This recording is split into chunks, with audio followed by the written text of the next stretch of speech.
Битола денеска се разбуди со многу ниско ниво на загаденост измерено на двете мерни станици, иако во претходните неколку денови битолчани се соочуваа со висока загаденост. Синоќа во Битола во 19 часот беа измерени 400 микрограми PM10 честички, што е за 8 пати повеќе од дозволеното, додека на 4 февруари највисокото ниво на загаденост со PM10 беше 376 микрограми. Според мерењата денеска во 13 часот, мерната станица Битола 1 покажува 37 микрограми, додека станицата Битола 2 44 микрограми PM10 честички.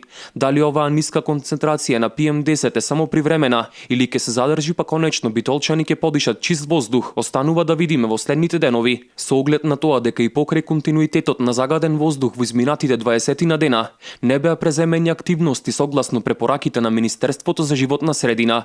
Многу високо ниво на загаденост со PM10 честички е регистрирано на мерните места Газибаба и Ректорат, додека високо ниво е регистрирано на мерните места Тетово и Велес 2.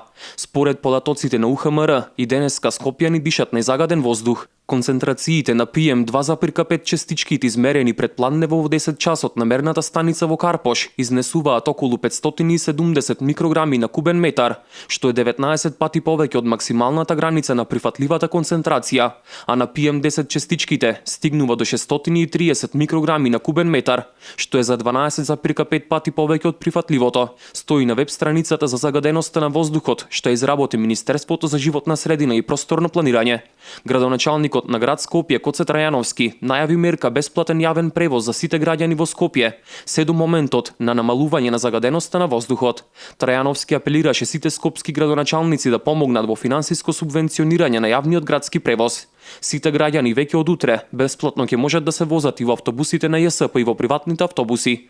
Најопасни според познавачите се PM2,5 честичките кои навлегуваат во белите дробови и се задржуваат таму.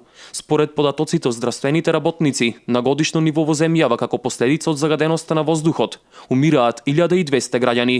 Минатата година на клиниката за онкологија се пријавиле 4400 нови пациенти заболени од рак, како еден од факторите за превенција. Токму чистиот воздух беше посочен од лекарите. Аерозагадувањето е еден од главните фактори за смртност кај децата. Алергии, астма, бронхит и низа други респираторни болести. Ова се само дел од последиците по здравието на малите како резултат на енормно загадениот воздух.